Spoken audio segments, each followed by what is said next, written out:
This is the weekly conference of the Civitas Institute. My name is Zoltán Kész. I'm the head of operations of Civitas Institute and also one of the deputies of the Prime Minister candidate, Mr. Péter Marki-Zay, for this campaign. At this conference, we're going to talk about foreign policy, how the 6 major parties of Hungary see foreign policy after April the 3rd. And if you're interested, last week we had a conference on the rule of law, or the lack of it, rather. And next week we're going to have one on poverty. But this is the only conference that we have in English. All the other ones are in Hungarian. I have some housekeeping rules before we start the session.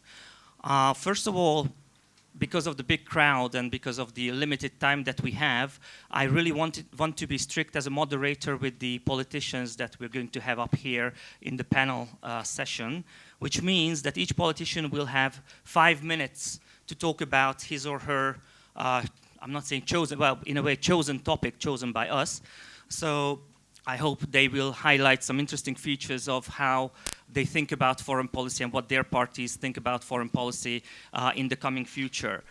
As for Q&A after the panel, what we encourage you to do is, instead of asking questions into a microphone and giving lectures as disguised as questions, we want you to send us an email to office@civitasintézet.hu.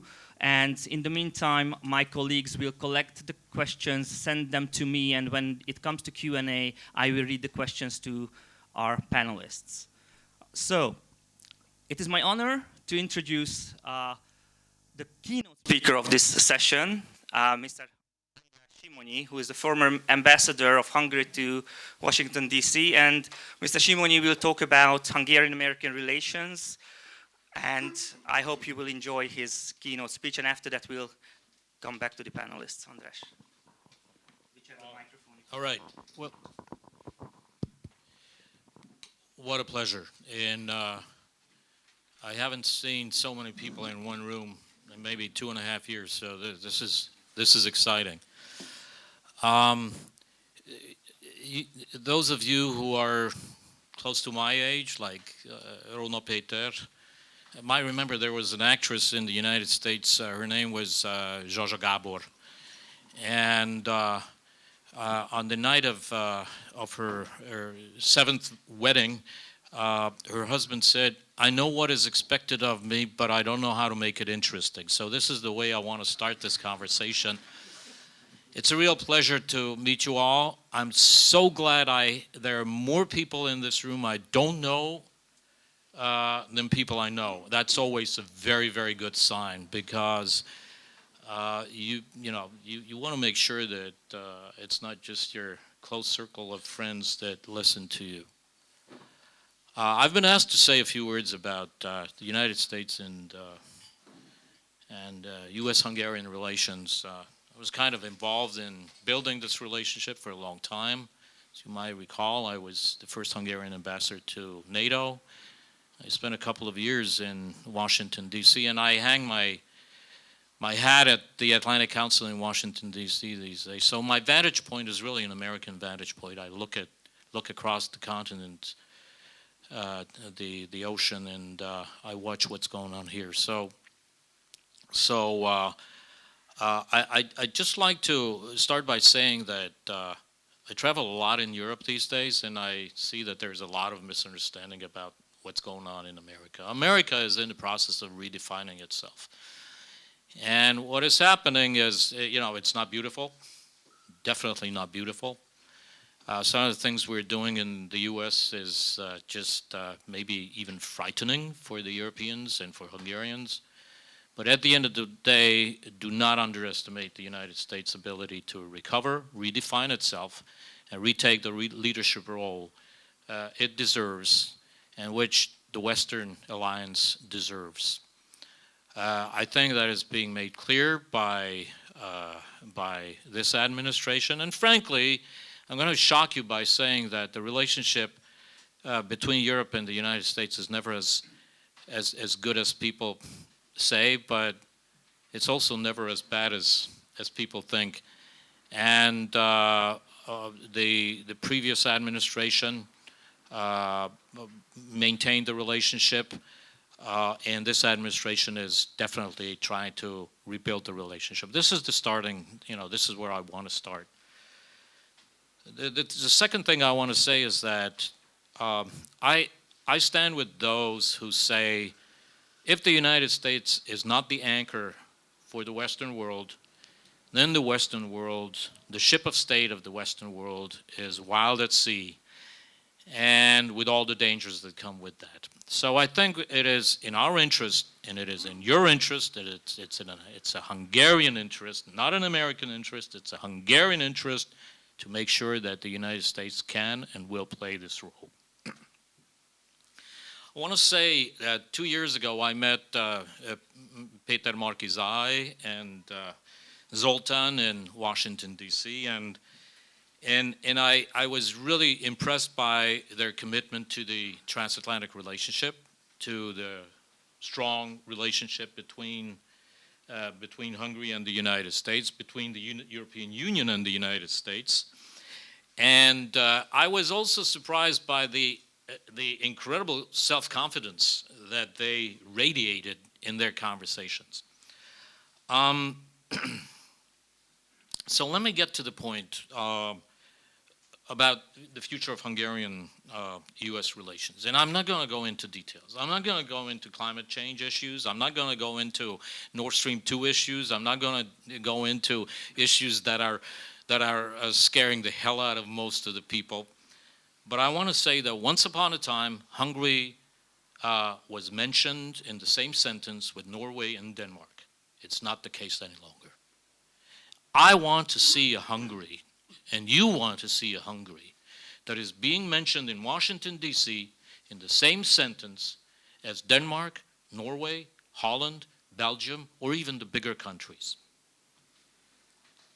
I also want to stress that Hungary, and this definitely goes for the next government, Hungary should not choose with whom it wants to cooperate in the United States. You should not want to choose between working with a Republican president or a Democrat president. You will have to work with the president the American people choose to elect. It is in Hungary's interest to put aside ideological views and build a strong and robust relationship with both parties, Republican or Democrat, because otherwise the relationship will never be as strong as it should be. Behind strong political relationships, there's always a strong social network. There's always a strong and broad network of relationships in the U.S. Congress between Hungarians and the members of the American Congress, the House of Representatives and Senators. And I just want to repeat that it is in Hungary's interest, not the interest of the United States, it is in Hungary's interest to build a trusted, strong, and lasting relationship with the United States. Too many times I receive questions about what the hell is going on in Hungary. What happened to the country of 1956? The courageous country of 1989? The country that led Central Eastern Europe into NATO, which was the country that pushed for membership in the European Union stronger than any other country in Central Eastern Europe. What happened? And sometimes it is very, very difficult to explain. But I'm pleased to tell you that things that you are doing, holding hands, showing a sign, a strong sign that Hungarian democracy is alive and well, that there is a segment of Hungarian society that wishes to maintain its relationship with the West as we dreamed of it in 1989 and in the 90s. I think it is important to make sure, and there should be clarity about this. Hungary belongs to the West. The most questions I get is, why is Hungary sucking it up to the Russians? Why is Hungary the Trojan horse for the Russians and for the Chinese in NATO and the European Union?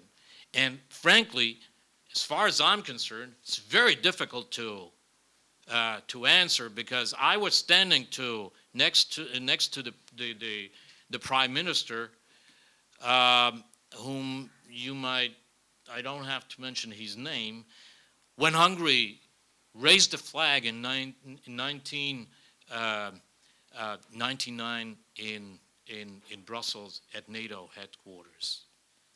And so it is very important that you send a very, very strong statement. I have to tell you, last night I was very much encouraged by the comments I heard from Márton on Hungarian television. I'm not going to advertise the channel I'm watching, but it was a strong statement about Hungary belongs to the West. Hungary cannot move in the wrong direction. I want to just hope that you will all, once and if you win the next elections, that you will be very clear about where Hungary is heading, which direction Hungary is moving, and why the United States should care about Hungary and Hungarian democracy. I'd like to finally say just a few words about how Washington and America sees what's going on in Budapest right now. Hungary, against all the beliefs of Hungarians, is not the center of the universe. But I have to tell you, Hungary is far more important than most people actually believe. Washington is preoccupied with a lot of things. You might be following the efforts to push back on aggression by Russia. You might be following the efforts to push back on China. You might be following the efforts to work with Europe and other allies on climate change. But there is always room for attention to the issue of democracy in the alliance. And I want to say that be encouraged by the fact that Americans really care about what you are doing. They're encouraged by your cooperation. They're surprised.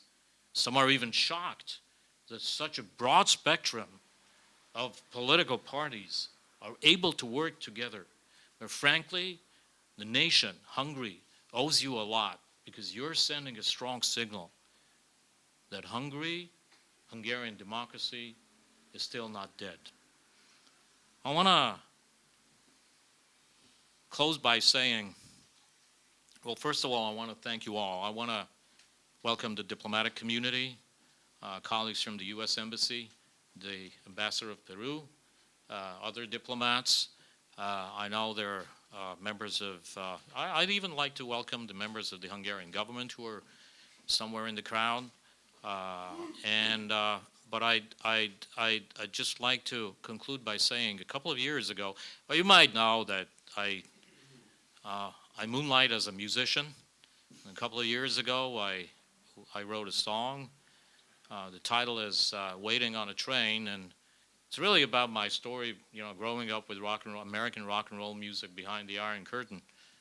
At the very end, it's an American song, but at the very end of the song, I say a couple of words in Hungarian. And it goes like, Magyarország ébredj, ne hagyj el magad, higgy egy szebb jövőben. I'll like to conclude with that, and I want to thank you, Zoltán, for inviting me. It's been a real pleasure. Give my best to Péter. I really thought that when he was in the United States, what really struck me, that he did not ask Americans for favors. What he actually said is, what can Hungary do to make a contribution to the transatlantic community? That's the way to do it. That's the Hungary I love. Good luck to you all, and thank you for listening to me. Thank you so much. Thank you very much, András, and I would like to ask the panelists to come up here, and András, you are welcome in the audience. All right, so welcome again. At this section of the conference, we're going to have 6 party members of the 6 major parties of the Hungarian allied opposition, and we have agreed on an order that we're going to have the presentations in. And as I mentioned, they will have 5 minutes each to talk about their respective topics, and then if the others want to comment on a certain topic, they will have 1 minute each. Okay, so we'll start with Richárd Barabás, who is the I just said hello. Oh, hi, hi, Richárd. Richárd is the member of Párbeszéd, he's deputy mayor of the 11th district, and his topic is there a future for the V4 cooperation? Richárd, the floor is yours. Thank you very much. Maybe this one. Thank you very much. Okay, it's working. Thank you very much. It's so nice to be with you. I can't even invoke a memory when I could speak in front of a lot of people about a lot of interesting topics, so thank you very much. My topic is the V4 cooperation and the possible future of it. I have 5 minutes, so please don't expect me to talk about every tiny little details, because we won't have time for that, but I would like to outline some of the most important prospects, at least aspects, I'm sorry, some of the most important aspects I see right now. First of all, we must remind ourselves that the V4, originally V3, was established for helping Central European countries, 3 and after that 4 Central European countries, to reintegrate to the free market system and to the Western political institutions. And after joining the NATO and after joining the European Union, somehow the V4 cooperation, let me say, was a little bit diluted, because the original goal, the original intention of its establishment, I wouldn't go with the verb evaporated, but somehow it required a redefinition, redefining itself. Right now, if we see what's going on the V4, we can see a lot of diplomatic events. According to some of the publicly accessible documents, which was, I think, was one of the last presidency reports by Hungary, I think 2017 and 18, there were more than 300 political and diplomatic events, more than 13 prime minister consultancy, more than 250 events in the embassies. Which can be counted as a considerable amount of events. But when we think about what is the goal of the V4 today, we can be a bit unsure if it brings a success. It should. One of the most important goals of the V4 now is shaping the policies of the European Union.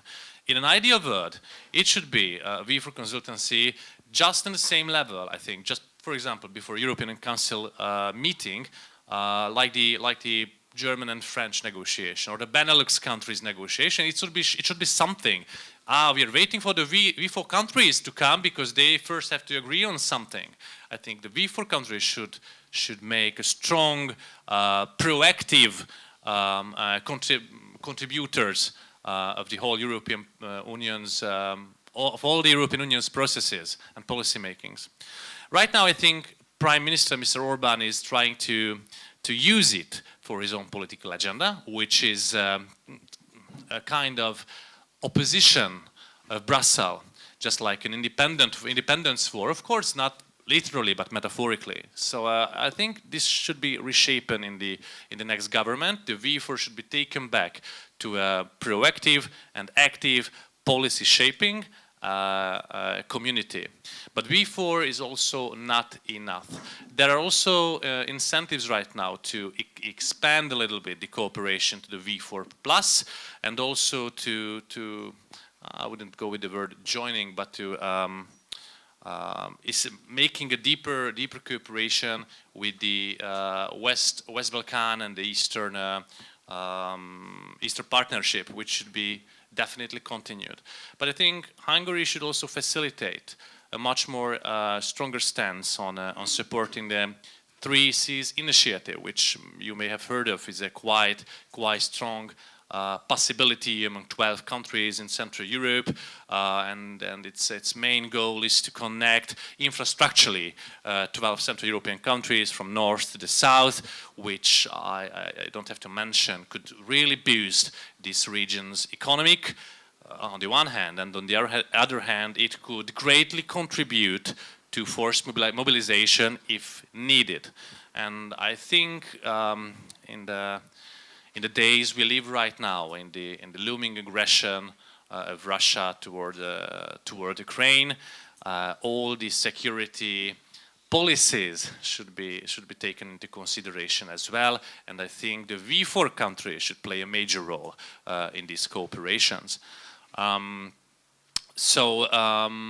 and also because V4 countries can participate in the, maybe you've heard of the Bucharest 9, which is a kind of, I would say, the eastern flank of NATO. We should also strengthen our ties with our partners in the NATO in the eastern flank, because it's quite a turbulent time we live in, and Hungary should take a leading role in all this cooperation in Central Europe, militaristic, economic as well, and of course politics mainly.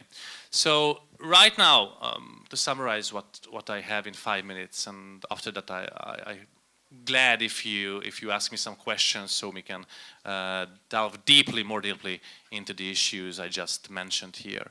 The V4 has a lot of possibilities in creating a new Central European strong policy shaping kind of cooperation in the European Union. And we should also strengthen our economic ties among these countries, and we must always bring into consideration that we have to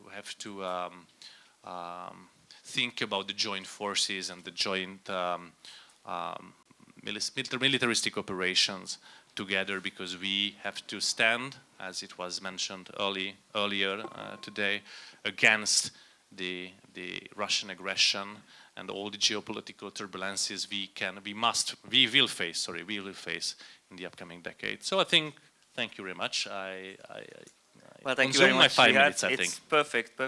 Politicians love to speak, and actually politicians, when they are moderating a panel, also love to speak, but it's not going to be my role. So just one question, not only to Richárd, but to all the panelists. At one of the international events that I attended with Péter Marki-Zay, he mentioned, related to a question in connection with the V4, expansion of the V4, he said he doesn't only want to strengthen the ties with the present V4 countries, but he wants to expand and enlarge the cooperation, for example, to Romania.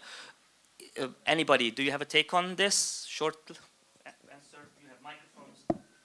You can use my microphone. First of all, good morning, everybody. I'm Kathleen Che, member of the European Parliament from the Momentum Party, and just a brief reflection to what Zoltán raised. It actually has been a long-term policy for our party to look into the V4 cooperation in potential ways of expanding it. Basically, I think we should not regard this cooperation as something that is a rigid set of terms from the past, but rather look into what are the present challenges, what are the present interests of these groups of countries situated in this neighborhood, with the possibility to expanding it even further. So I believe that considering Romania and maybe also some other countries where the interests are shared could be something to consider. And also we have to shift back our V4 cooperation to the basis of the pragmatic alliance and not to the present realm where basically the V4 is very often regarded as a group of people who do not like I don't know, gay people and a little bit racist and hate migrants. And I don't think this is the idea we should project for the future. Thank you, Márton.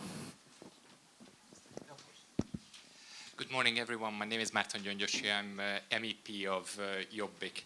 And just to reflect briefly on the question and on the presentation, I think when the V4 was reinvigorated in the 90s, it was done so with an idea to establish a common voice of the region in the European cooperation. That was the initial idea. For decades, it has been a highly ceremonial get-together. Recently, it has become a major blocker of European and transatlantic cooperations, and I think this is the wrong direction. I think the V4, just the same as what you have mentioned, just the same way as the Benelux states or the Baltic cooperation, is a regional, some kind of a regional common voice within the Atlantic organization or the European Union. This is what the V4 should thrive to be, and it shouldn't be a closed community. It should have its doors open for other countries in the region and make a common statement within the European Union on our common problems, security challenges, economic problems, you name it. We have a lot of them. This is what this cooperation should be doing in the EU and in NATO. All right, thank you very much. If nobody else wants to comment on this question, I will give the floor to Péter Ungár from LMP, whose topic is the future of free trade agreements and the EU. So the floor is yours, Péter. Good morning. My name is Péter Ungár. I'm a member of parliament for LMP, Hungary's Green Party. I think I was given this topic to just show how wide-ranging and diverse this coalition is, and to have a voice that maybe will cause some disagreement. The good news about this is that looking at the priorities of the current United States administration, this seems like a highly academic debate, but still. And it is a great honor for me to speak in front of Péter on this topic. He was the one who showed me the philosophical basis of this stance, and I hope I didn't cause you any harm in Hungarian public life by saying that. But to begin, it is very important to have good transatlantic relations. We believe that they should focus mostly on issues of politics and military alliances, and not on the way any European member state or or the European Union as a whole decides to regulate its economy. We believe that there's different ways in which the United States or Canada, because that's also a pertinent issue because of CETA, regulates their economy, and the ways certain European member states do. Just to point, for example, to a very heated debate, the genetically modified organisms, I don't think they should be, my party's stance is that they should not be allowed into Hungarian agriculture. It is something that is wide-ranging both in the Canadian agriculture sector or the US agriculture sector, and we do not believe that this should be changed because of a free trade agreement. We also believe that TTIP and all the other free trade agreements like CETA, which were proposed, they would also undermine both EU and member state courts' decision-making authority. It would create ways in which large companies could go around regulation or change regulation or even charge countries because of regulations that they deemed not beneficial to their profit-making abilities. This has been a case in Morocco and Egypt. There are several cases of this.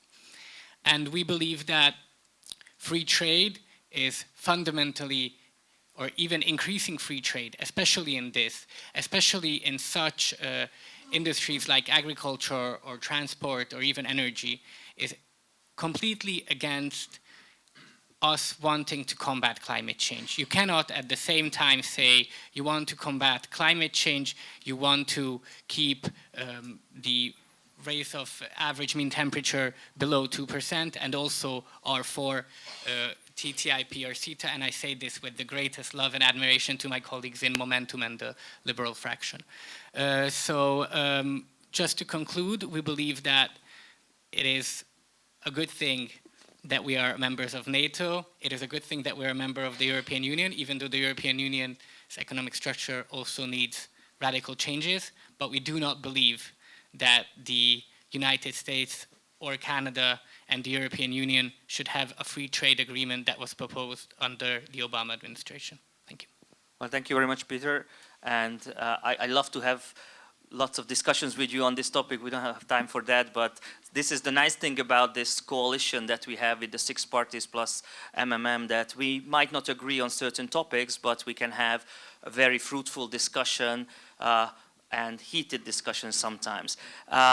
Anybody from the panel wants to comment on what Peter said regarding the free trade? I'm looking at Katka, who, as a liberal, or Mátyás, whether you want to say something. If not, I'm okay with that as well. We are in a situation, sorry, with a number of parties in this united opposition, sometimes with different views, and now we are ahead of a big national campaign. I think it's not the best time to enter into a deep debate or disagreement with our partners, but there are lots of discussions, and unfortunately it's beyond closed doors.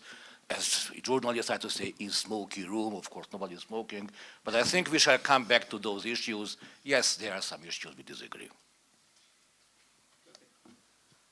All right, well, thank you very much. So the third person, oh, Richárd, you want to speak? Okay, just one short brief comment, thank you very much. While I'm absolutely on the same side with you, Peter, on green issues, as member of the other Green Party of Hungary, dialogue, I would just like to address one geopolitical problem we must face. If we are not creating strong economic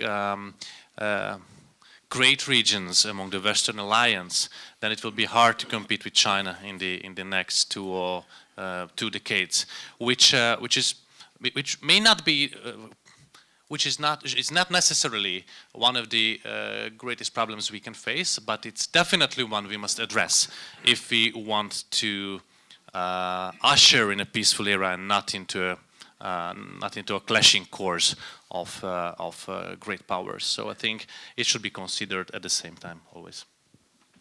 Gábor, you want to say something? Just a short. No, it's working. Yeah. Okay. Just a short remark. First of all, let me introduce myself. My name is Gábor Harangozó. I'm from the Socialist Party.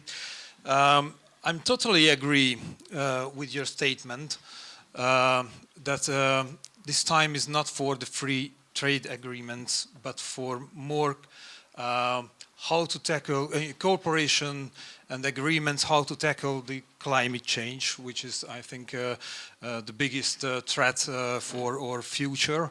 And we have to see that if we are concentrating on how to boost the economy, the boosting economy comes together with growing pollutions. And if we couldn't find the solution together, how to stop this, then we will be in trouble. So I think, yeah, you're right. We should more focus on to tackle this climate change problem. Thank you. Katka, you wanted to say something? Yes. Is it working? Yeah. Oh, okay. So it's very interesting. I think you always believe that we are more often in a disagreement than we actually are. But thanks for highlighting it again. I actually want to add like a slightly different perspective on this topic, but not radically different. I believe that we, as the members of the European Union, we have to look for ways how we can enhance our market powers. How can we use our 500 million strong population as basically a weight on the global scene? And I believe that every single FTA the EU signs is actually a very strong instrument in other ways of projecting powers, be it in the climate area, be it in the field of human rights. So I think that we really have to reconsider the way how we approach our FTAs.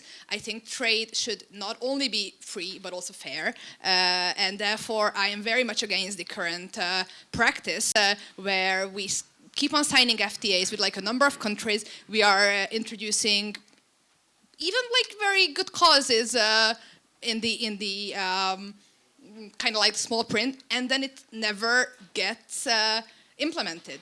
We have FTAs, for instance, with Mexico, where there are kind of strong asks are included, and the EU never follows up on those. So I think that in the future, we have to be more assertive when we draft these FTAs, and also we have to have instruments with which we can actually implement and follow up on the human rights and climate conditionalities that we need to include in every single European policies. Well, thank you very much. I think this is itself a very good question, and I would love to see, after April the 3rd, a team of experts or politicians to debate, and I would challenge Peter on that as well, because we might not agree on a lot of things related to this issue, and I encourage you in the audience to send your questions to office@civitasintézet.hu, not only on this issue, but on all the other issues. So if you want to ask questions, do it now on your phone. Next person is Mátyás Eörsi from the Democratic Coalition, and his topic is the continuation of the Eastern opening or search for other partners. Mátyás. Thank you very much. Indeed, my name is Mátyás Eörsi. I assist the Democratic Coalition in the European Parliament with a humble political background in foreign policy. I think I got maybe the easiest topic, and just follow up what Ambassador Simonyi said, that Hungary belongs to the Western world, even if I don't like this geographical description of this, but we all understand what we talk about. Then I could conclude here, but of course I don't let you run away with this very, very cheap message, because in my opinion this topic has at least 3 elements. One element is, let me be very practical, it is the job of every government to explore new export markets. Germany, United States, everybody is doing that. If Hungary is doing that, that's fine. I have no problem with that. My only footnote here would be that what the Hungarian government is calling in Eastern opening, it led to no success at all. At least we haven't heard any success that Hungary would have earned. Others might have, but it has not been implemented for the sake of the Hungarian economy. So I think it was a failure what happened so far. The second element is not practical, it is ideological. It is a brand for the Hungarian foreign policy, and it's of course it is an intentionally decided brand, and Fidesz and the government are excellent in building brands. It also conveys the message that we are not Western, but we are dissatisfied, we are disappointed by the everyday life of the Western societies, and we are seeking for new partners in the East. And I and my party, and I'm sure that the United Opposition fully rejects this ideological background of the Eastern policies. The third element, and this is, in my opinion, the most important, I can describe it 4 letters. It is cash. In my strong opinion, the real background of the Eastern opening is that the financial matters in the East are much, much less transparent than the financial or business relations with the West. As politicians in a campaign would say, it's much easier to steal money from transactions conducted with Eastern countries. And this is certainly something that absolutely needs to come to an end. I'll just give you one example. When Safarov was extradited to Azerbaijan, still today nobody understands what was it good for Hungary, and without any evidences, I think everybody thinks that there must have been some other benefits for some other people, some circles. We don't know what they are, but there are so many that I think we have good reasons to believe that some circles benefited a lot. The same applies from the Pax nuclear project. It's a very, very good discussion whether Hungary needs nuclear power or it should need less. But these good discussions are killed by the way the current Hungarian government is dealing with those transactions. So the same applies to the Belgrade-Budapest Railroad, which seems to be totally unnecessary, but some people earn a lot of money. I don't even mention Fudan University, and all those brands of the Eastern openings seem to be detrimental to the Hungarian economy, but good for some other people. Let me last say, as an important symbol, what happened in Kazakhstan over the recent days. I would say that I'm not a historian. Hungarian foreign policy in the 20th century was not the most successful, and Hungarian leaders drove the Hungary to the very wrong direction, very often to tragedies. But one thing Hungary can be proud of, as Ambassador Simonyi rightly pointed out, and they still have the world remember that was 1956. Now we have a big discussion whether the West abandoned Hungary or not, and it also could be a very good discussion what the West could have done, in my opinion, very few, but it could be a good discussion, but I do not remember any Western government saying that Russia was the Soviet Union in 1956 was doing the right thing in bringing their troops to Budapest. And this was exactly that was happening here. After the Kazakhstan events, Hungarian foreign minister mirrored or just echoed the words of Moscow. And in my opinion, it is such a deep shame, not only for the Hungarian government, but regrettably, it is expanded to the Hungarian nation, that this immoral policy certainly must come to an end, and we must make a full U-turn. Thank you very much, Mátyás. Thank you. Anybody wants to comment on this topic? Márton? Just very briefly, when I first heard from the Hungarian government the policy of Eastern opening, I was very optimistic. I was expecting rebuilding cultural ties with the East. I was expecting regaining economic and commercial positions on a win-win basis, which we enjoyed before the fall of the Iron Curtain. And what I thought is that the economic policy of the Hungarian government is going to go into this direction. But with a very strong anchor in our European identity, with knowing where we belong to, and respect for democracy and rule of law. Instead, what we got from the Hungarian government is basically zero achievements on the economic and the commercial side, and a full rejection of our own European identity, turning away from the West, and basically building an authoritarian, half-feudal, autocratic style system, which is known in the East currently. So when we talk about Eastern opening and searching for new possibilities in the East, I think we have to get this dichotomy right. Commercial, economic ties, yes, on a win-win basis, but respect for democracy, rule of law, and European values. Well, thank you. I think one of the most exciting topics is coming up now.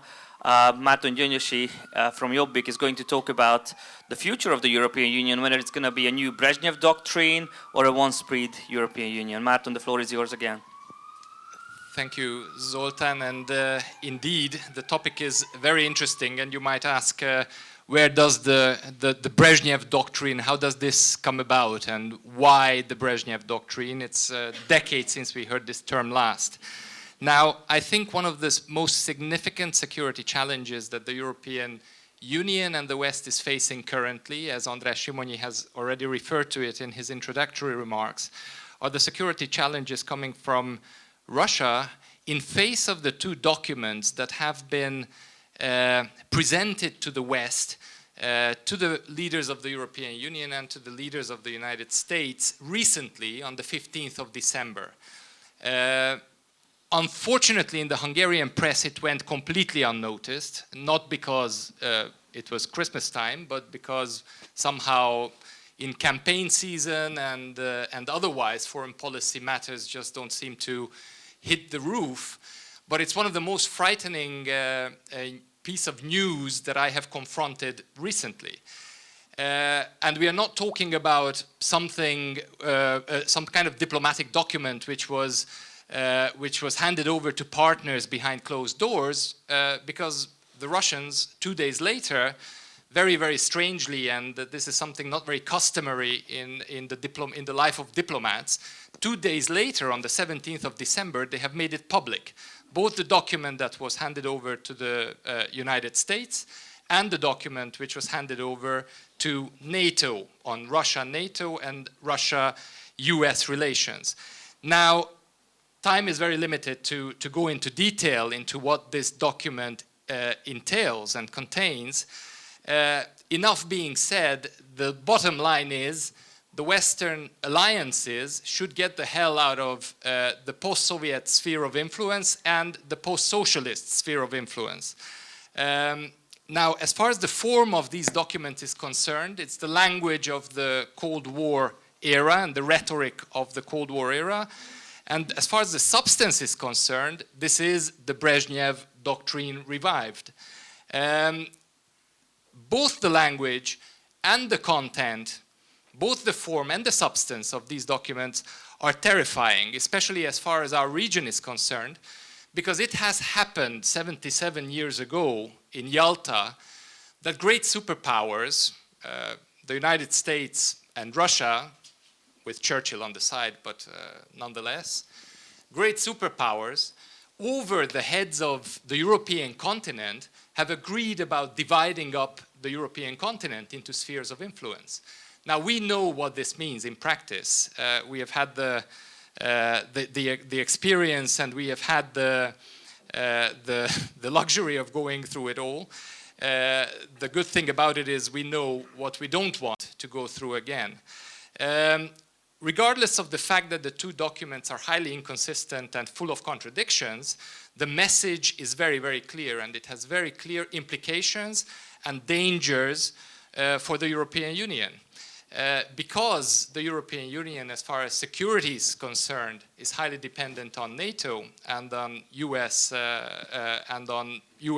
military and the US alliance, and in the European Union, there is a concept which is at the moment being revisited, the two-speed Europe concept.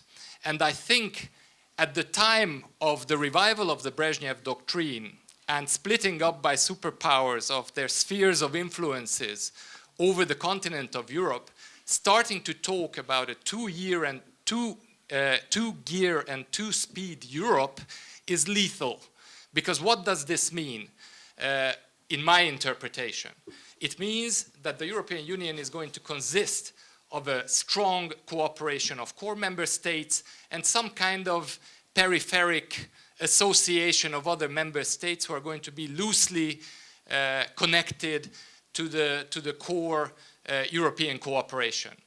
I know that it is very tempting in Brussels today to get rid of illiberals like Viktor Orbán by offering them some kind of loose cooperation and telling them that they don't have to adhere to rule of law and democratic norms and European values. It suffices to work in German factories and commercial interests can be visited and revisited, but they don't have to adhere to the core values of the European Union. This is an immense danger for Hungary and for the periphery of Europe. So what shall we do? What can we do in this regard? First of all, in the European Union, everyone who has influence in this country, either as an MEP or as a member of parliament or otherwise, should be lobbying and fighting against any concept of a two-tier Europe or a two-speed Europe. And as far as Hungary is concerned, I think in April we just have to win the elections and get rid of this government. A government which has a foreign policy which is extremely accommodating to the Russian interests. In a government where the foreign minister receives, at the time of handing over such documents, the Druzhba Prize in Moscow, which is usually given to people who are accommodating to the Russian interests from the Russian point of view, are highly worrying, I think, for Hungarian citizens. Also, because Mátyás has mentioned the events in Kazakhstan, which from a Hungarian interpretation looks very much like the expansion of the Russian sphere of influence into Kazakhstan after 30 years, when a rebellion or a protest has to be put down with the help of Russian soldiers, is something which is very reminiscent of events in 1956. And when the foreign minister is parroting The Russian position, it is something which I think is highly unacceptable, and the only way we can change that on our side is by winning elections on the 3rd of April this year. Thank you. Thank you very much, Márton. I think Katka was the first to come forward. Go ahead, and then Péter. Yes, and then thank you. Mátyás. Thank you, and actually it was a very interesting talk. I just want to touch upon the points regarding what those should be doing who do not like an idea of the two-tier Europe, and I can only echo what you say, that we have to change this government, because of course we can. Okay, let me put it out. I don't like the idea of a two-tier Europe. I don't think Europe should be moving at different speeds. However, the process that is really sometimes being raised is most of the time driven by the actions of our government and of the like-minded governments who are using their veto powers in spite. Not because they have like some legitimate disagreements, but they just would like to veto the EU-Africa strategy because there is the word gender in it. Or that who are like blocking any kind of like rational policies just based on their own financial interests. If you just like think about at the time where Hungary and Poland wanted to block the entire recovery package because they didn't like the rule of law mechanism, like what other option does it leave to those countries who want to proceed with the idea of an ever closer union that is actually being set out in the treaties? So I, of course, hope that the future of Europe is as a unified bloc. But that also means that every single actor who sits at the council table has to sit there in good faith. And that's why we need to put forward a government coming this April, which can be a good and constructive partner for the reforms that are direly needed for our union. Thank you, Péter. I don't want to be the buzzkill of this panel, but I will be. I think we need to add two things to make it a more rounded critique. One was mentioned by Ambassador Simonyi. I think it is a monument of hypocrisy for the German government in the same week to say that they want harsher sanction regimes because of Ukraine or Kazakhstan, and also say that Nord Stream 2 is just an economic matter. It is laughable. The former Polish Foreign Minister Radek Sikorski called it the Molotov-Ribbentrop gas pipeline. It is a harsh historical way to phrase it, but it is correct. And I think if we talk about this, if there was ever a role of the V4, was to veto Nord Stream 2 until they are being drawn away with their nails in the ground. And the second thing is that the other monument of hypocrisy is, I think Ukraine has been the main battleground with regards to Russian influence since Maidan, but the amount of money that the European Union has given or wants to give to the Ukraine is also laughably small. We cannot say that we are serious about stopping Russian influence when these are the amounts of monies we throw around. And at just the very last one sentence, I would like everyone to follow my favorite Twitter page, which is called Deeply Concerned.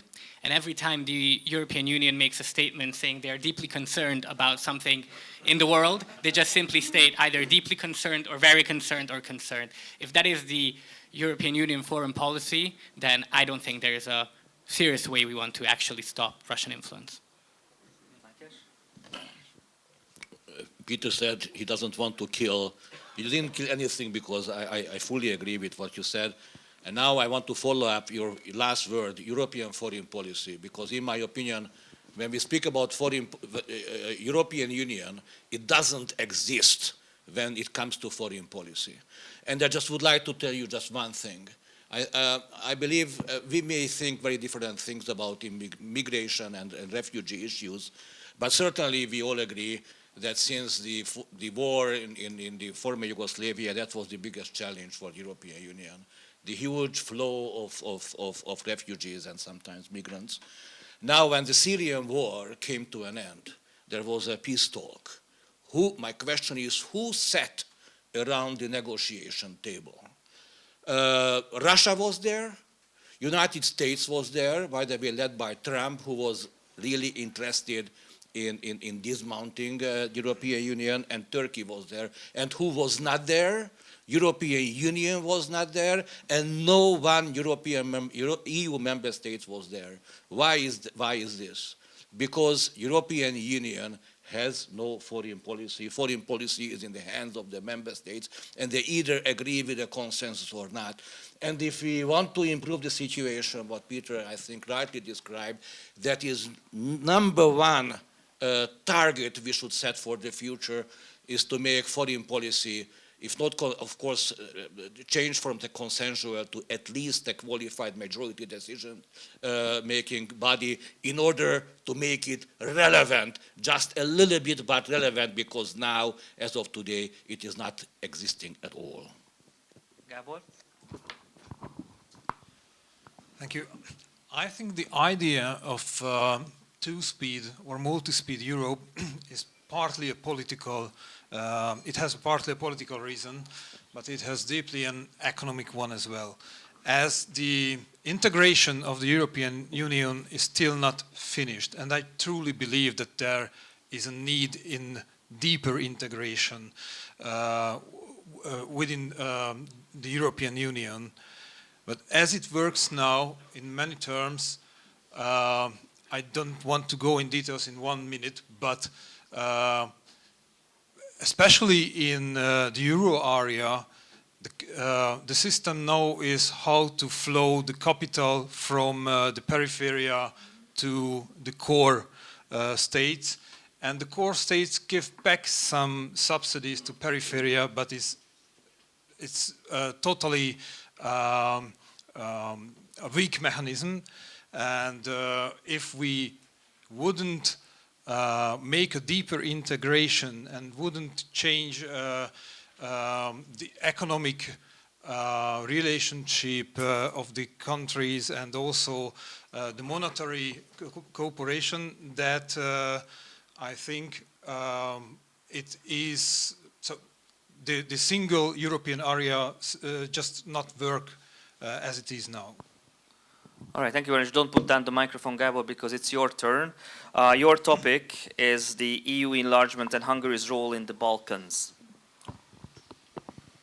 Yes, so thank you very much. So as it was a good introductory race to my topic, what Márton said, that there is a growing will from Russia to influence the whole post-Soviet region, and also the West.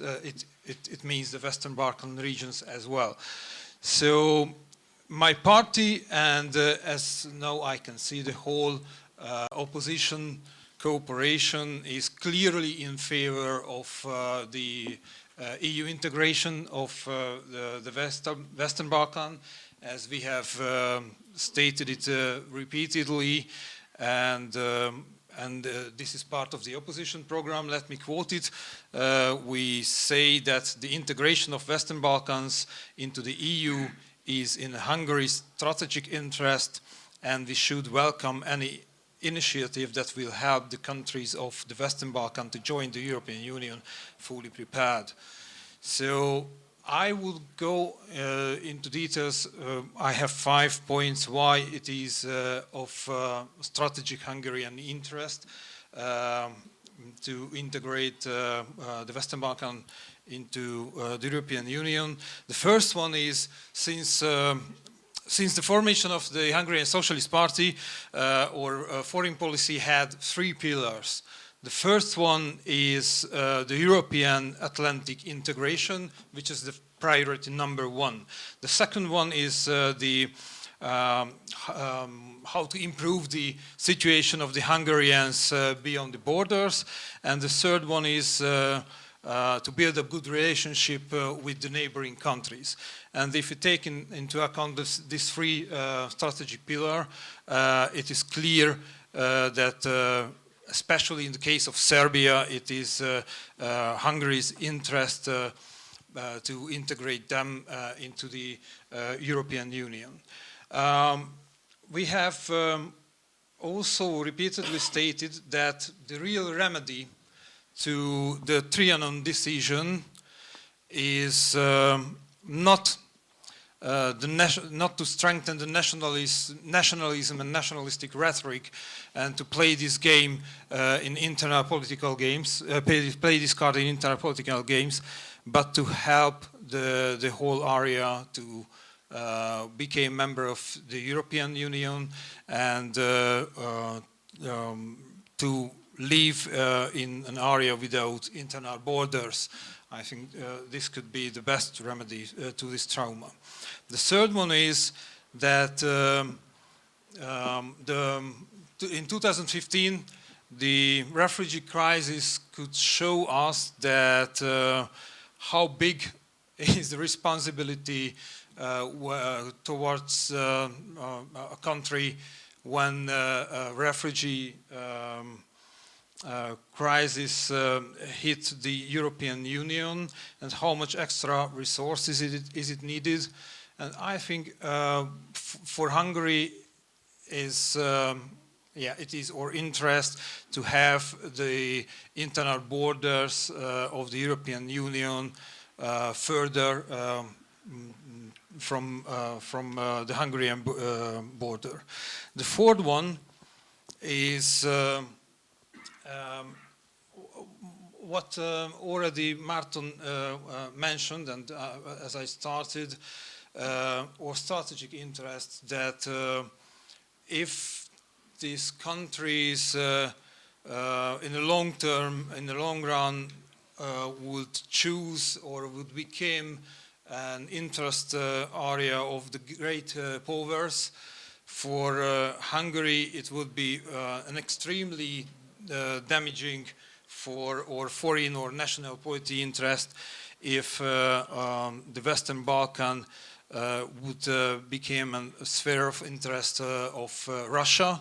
And as we can see what is happening in Serbia, I think, and also Bosnia-Herzegovina, it is a real danger, and that's why we should go forward as the European Union to integrate the area. And finally, we do believe that the Carpathian Basin economic area is a good economic idea, and there is a clear Hungarian interest to be very active to help of the creation of this Carpathian Basin economic area. And I think what the current Hungarian government did in this matter, there are some good steps. The problem is that it doesn't serve the interest of the Hungarian economy, but the interest of Orban's related business groups or Orban political interest. But if we could turn it to clear economic cooperation, then we would definitely support this idea. And just one plus thing, the former Yugoslavia is still an unstable region, and we do believe that EU is granted peace from the Second World War, and one of the most important tasks of the Union is to keep peace in Europe, and that's why we also believe that the Western Balkan should become a member of this European family. Well, thank you very much, Gábor. We're running out of time, so we're not going to have any comments on this topic right now, and I'm giving the floor to Katalin Cseh from Momentum, who has another very interesting topic, and that is the evolution of Hungarian-Chinese relations. Well, thank you again. Is it okay? Although it's a little bit of a pity that I couldn't comment on the prior topic, but no, we are running out of time. So let us jump in to the topic that was raised by Zoltán, the state of play and the future of the Hungarian-Chinese relations. And I think before we answer the question on what direction should these relations go, I think first of all we have to ask ourselves a different question. So the question here for me is that what is the interest of Hungary in general, in foreign policy terms, in economic terms? Is it our interest to go alone in the global scene as a country of 10 million, playing cowboy at the negotiating tables,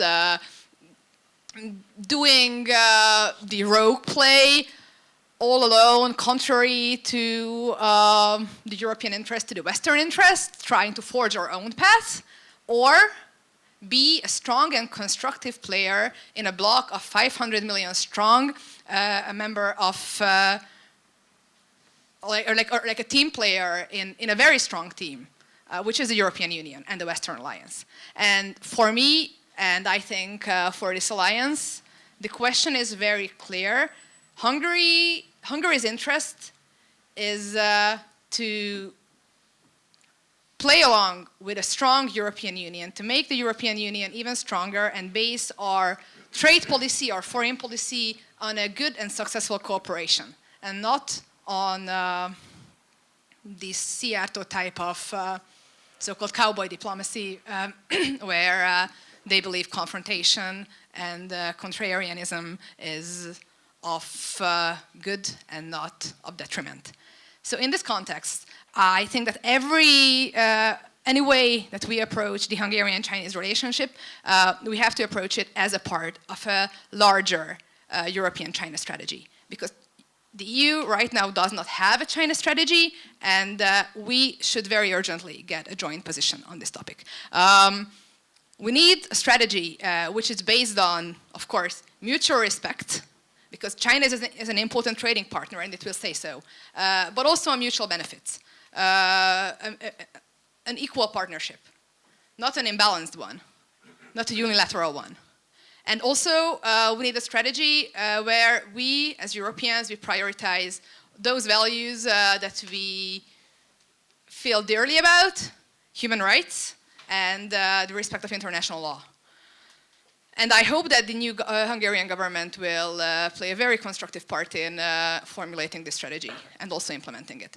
Because for very long, we've been only looking at China as a trading partner. And of course, it is one. It's one of our most important trading partners. But it's not only a trading partner anymore. China's role, particularly under the Xi regime, has gone way beyond the prior strategy of exercising power to trade.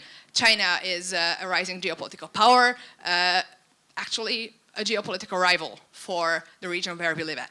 And we have to acknowledge this. Every move that we are witnessing here in Hungary from the Chinese partner is part of a grander global strategy, handing out questionable, murky, shady loans with no strings attached, apparently, and then everything is classified in the background, creating economic and infrastructural dependencies, taking over strategic infrastructures. This is something we see globally. And I think the question we have to ask ourselves, that is this really the right path for us Hungarians to go down to?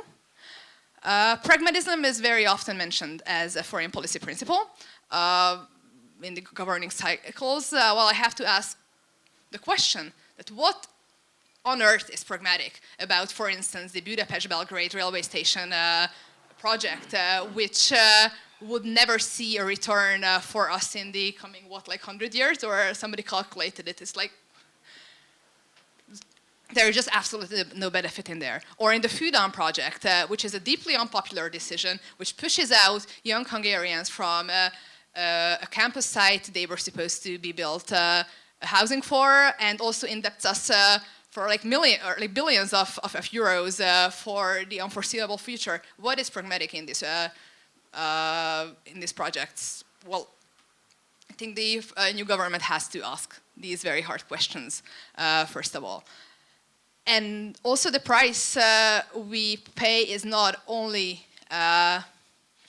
coming in terms of the interest for the future, but also the price we have to pay for the package that is attached to these investments, which is the role that is cast on Viktor Orban and on Hungary right now at the council table, which is basically the Trojan horse for powers that are not acting at the EU's interests. The way how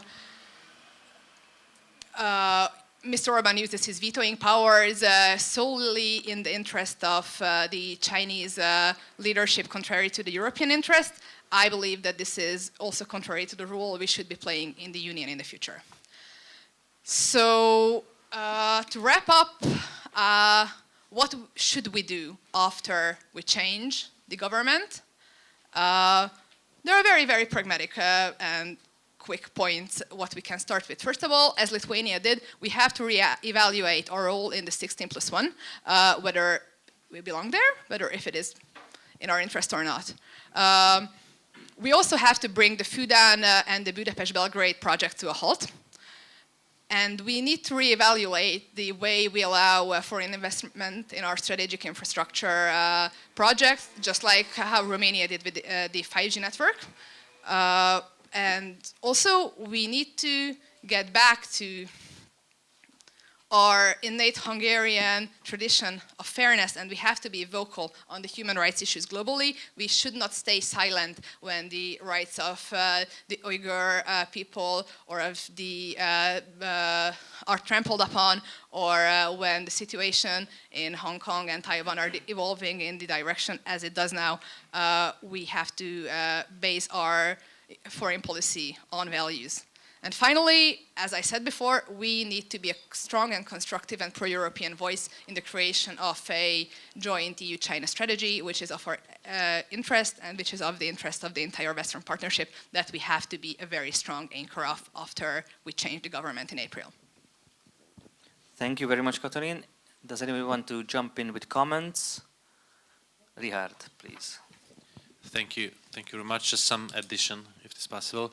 I think China must be treated with respect. According to the Chinese framework, after 100 years of humiliation, China is searching for its or her new place in the new world order, which is quite turbulent right now. And in resolving a lot of global crises, just like the climate crisis or inequality, or the technological development, we must cooperate with China, just like as Hungary, as the European Union, and as the West together. But on the other hand, the original predictions of optimists who thought that the liberation or liberalization of the Chinese economic must entail some kind of political liberalization as well, now are proven to be failed. We must say out that President Xi is looking for some kind of new hegemony in the upcoming decades, and he openly challenges the world order we live in, and it creates a lot of frictions, I think, in international relations right now.